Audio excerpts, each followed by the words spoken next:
Muy buenos días, queridos alumnos. Les habla el profesor César Orita Sandoval del área de comunicación del Colegio Innova Vygotsky School. En esta oportunidad vamos a atender el curso de razonamiento verbal dirigido a los alumnos de secundaria. El tema es el número 5, será los antónimos, el que atenderemos a continuación.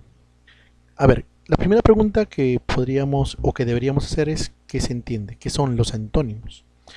Bueno, los antónimos son palabras que se van a expresar o que expresan, digamos, significados contrarios, opuestos, pero que a la vez van a compartir una misma categoría gramatical. Veamos un ejemplo. Amor, odio. Amor, odio. Antónimos, pero ambos son sustantivos, el amor y el odio. Si yo digo, por ejemplo, ¿cuál es el antónimo de empujar? ¿No? Empujar, de comprimir, entonces sería estirar.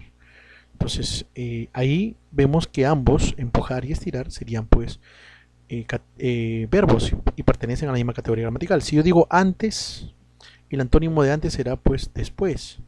Y me doy cuenta que antes y después pertenecen a la misma categoría gramatical, pues son adverbios. Entonces, desarrollar antónimos nos permite, ¿qué cosa? Nos permite evaluar la comprensión del significado contrario que se está pidiendo y que permite a la vez ampliar el vocabulario pues en el estudiante. Muy bien. A ver, clase de antónimos. Acá hay que tener cuidado, ¿ya? Existen varias clasificaciones, ¿no? Tipologías de antónimos. Prácticamente podemos ver tres tipos. Primero, según su morfología, según su forma, según la forma de escribirse. Entonces, habría un primer tipo de antónimo que sería según la morfología, sería por ejemplo el antónimo léxico. El antónimo léxico es aquel antónimo cuyo lexema se ha cambiado. Por ejemplo, si yo digo autoritario, el antónimo sería pues democrático. Entonces, autoritario y democrático no hay lexema en común. Pero si yo digo que es un antónimo gramatical o si quieres morfológico, quiere decir que el antónimo está o radica debido a la presencia de un prefijo, por ejemplo. Quiere decir que el lexema es el mismo. Si yo digo exportación, el antónimo será importación. Me doy cuenta que el lexema de portar está ahí y se mantiene. Entonces, ¿dónde estaría la diferencia? En los prefijos. Por un lado ex y por el otro in. Ahora, también podemos clasificar los antónimos según su significado, ¿no? Por ejemplo, existe en esta tipología tres tipos de significados, que por cierto es el tipo o la tipología que vamos a desarrollar con mayor cuidado, pero vamos a hacer una presentación general. Existen tres tipos de antónimos según su significado. Primero sería el recíproco, ¿no? Donde por ejemplo existe preguntar y responder. Graduales, ¿no? Entre frío y caliente hay un tibio, entonces hay grados, ¿no? Pero claro, el antónimo sería frío, el antónimo de caliente, o caliente el antónimo de frío. Ahora, existen complementarios, ¿no? Por ejemplo, el antónimo de vivo en muerto. Más adelante vamos a explicar esto con mayor detalle. Después también existe una tercera tipología de antónimos, que sería pues los antónimos relativos y los antónimos absolutos, que obviamente se van a relacionar con los anteriores, pero digamos, relativos serán pues depresión por un lado y planicie por el otro lado, ¿no? En absoluto será pues feliz y triste. Bueno, vamos a analizar estos antónimos según primero su morfología y después su significado. Entonces, los antónimos pueden tener, digamos, básicamente una división doble. Primero, por la forma o la morfología, donde vemos el antónimo morfológico o el antónimo gramatical, y por otro lado tenemos el antónimo lexical. Dijimos con el antónimo morfológico que es aquel donde el lexema se mantiene igual. Yo digo legal, el antónimo de legal será ilegal. Entonces, ¿qué simplemente hice?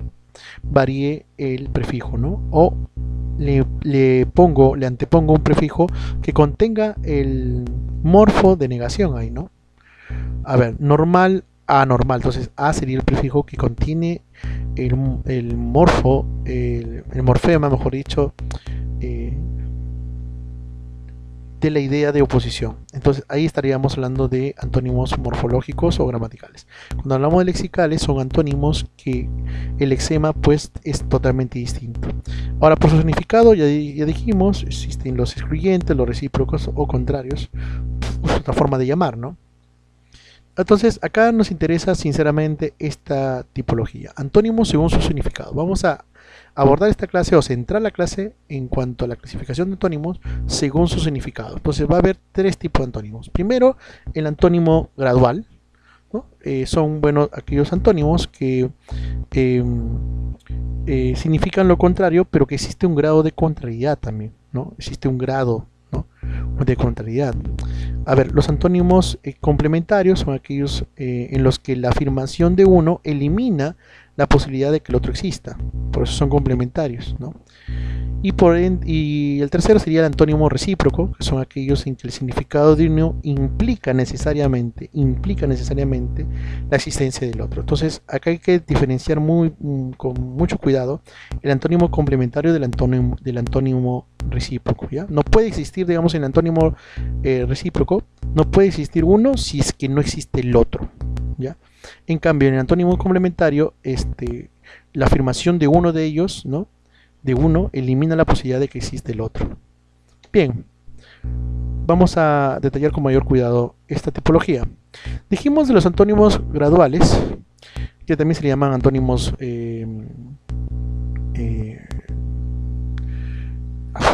digamos graduales, ¿no? Graduales, perdón, que son aquellas palabras cuyos significados se oponen pero no de manera absoluta. ¿Por qué no se oponen de manera absoluta? Sería la pregunta. Pues se puede emplear otros términos que también marcan una oposición, pero en un grado progresivo mayor o menor. Fíjense acá.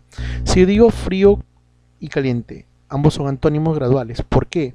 Porque se puede emplear los grados tibio o helado para poder, digamos, intensificar y marcar en un grado progresivo, ¿no?, una mayor acentuación de esa diferencia. Porque entre el frío y caliente, ¿no?, puede estar el tibio, ¿no?, y puede haber algo más intenso que el frío, que podría ser el helado. ¿Se da cuenta? Entonces ahí vemos que existen grados, otras palabras que pueden ayudar a entender que son antónimos. Si yo digo, por ejemplo, día y noche, también sería un antónimo gradual, ¿no? ¿Por qué? Porque entre el día y noche podría estar el mediodía o la tarde, o más allá de la noche, el amanecer, qué sé yo. Entonces vemos que existen grados, ¿no? Eso se le llama antónimos graduales. Los antónimos complementarios, adelantamos, son antónimos cuyo significado de una palabra elimina la existencia de la otra. Esto es importante, ¿ya? La existencia de uno elimina al otro, porque son términos incompatibles. Es decir, afirma la existencia de uno, de un término elimina el otro. Si yo digo un vivo, el antónimo de vivo es muerto, ¿no? Claro, si está vivo, pues no está muerto, y si está muerto, pues no está vivo. Entonces es una cuestión hasta cierto punto lógico, pero que se tiene que entender como antónimos complementarios, ¿no? No hay grados, acá no hay punto medio, no hay intermedios, ¿no? O se está vivo o se está muerto. Entonces afirmas la existencia de uno de esos términos, ¿no?, que a la vez estarías negando la otra. En cuanto a los antónimos recíprocos son aquellas palabras que se van a relacionar en su término opuesto para tener sentido, o sea, necesita del otro para existir, ¿no? Es decir, son palabras que para tener una razón de existencia, ¿no?, van a depender del otro término, pero no es cualquier término, tiene que ser un término opuesto, ¿ya? Por ejemplo, si digo comprar, vender, ¿no?, para que yo pueda comprar necesito que otro pueda vender. Para que yo pueda ser el comprador necesito que alguien venda. Porque si nadie vende, yo no puedo comprar. ¿Se da cuenta? Entonces, para que una persona pueda comprar un bien, debe estar a la venta, este bien. Y de lo contrario no se puede comprar algo. No está, pues, si no está a la venta, ¿qué puedes comprar? ¿No? Entonces, esta relación antónima, de antonimia recíproca, es importante, ¿no? Por ejemplo, si yo digo, a ver, el antónimo, no sé, a ver, de padre, hijo, claro. Para que seas padre, necesitas tener hijos, hijo, hija, hijos, hijas. Y si tú eres hijo, necesitas necesariamente necesitas de un padre o una madre, ¿no? Entonces fíjense los antónimos ahí, cómo funcionan, ¿no? Son, en ese sentido, son pues recíprocos, demandan la existencia que depende del otro término, quiero decir. Bien, entonces, en cuanto a los antónimos relativos y absolutos, este gráfico me parece bastante interesante, porque fíjense acá. Tenemos una premisa, tenemos el óptimo y el abundante. Si hablamos de un antónimo relativo, ¿no? Entonces yo puedo decir óptimo, malo, ¿no? Sería un antónimo relativo, ¿no? Una oposición pues parcial, ¿no? No es total, no es absoluta. Pero si yo digo, ¿cuál es el antónimo absoluto, ¿no? De óptimo? Entonces tiene que ser algo más intenso, ¿no? Peor que malo. Ah, entonces será pésimo. Ok, entonces el antónimo absoluto de óptimo será pésimo. ¿Se dan cuenta? Entonces el antónimo relativo es más cercano, es parcial, digamos, la oposición. En cambio, el antónimo absoluto, la oposición es total, ¿no? Es absoluta, por eso se llama antónimo absoluto. Entonces me voy al otro extremo. Si yo digo, por ejemplo, abundante, y me pide un antónimo relativo, digo, bueno, abundante, suficiente, ¿no? Bueno, ¿no? O insuficiente, para ser más claro, ¿no? Y el antónimo absoluto, pues será escaso, ¿no? Ya pues no hay nada. Bien, entonces con estas categorías vamos terminando la diapositivas. Los ejercicios que tienen que desarrollar se encuentran en Word y ya tienen que desarrollar y enviar las capturas al correo. Y, o si no, al grupo de WhatsApp. ¿Ya? Ya sabes, quédate en casa.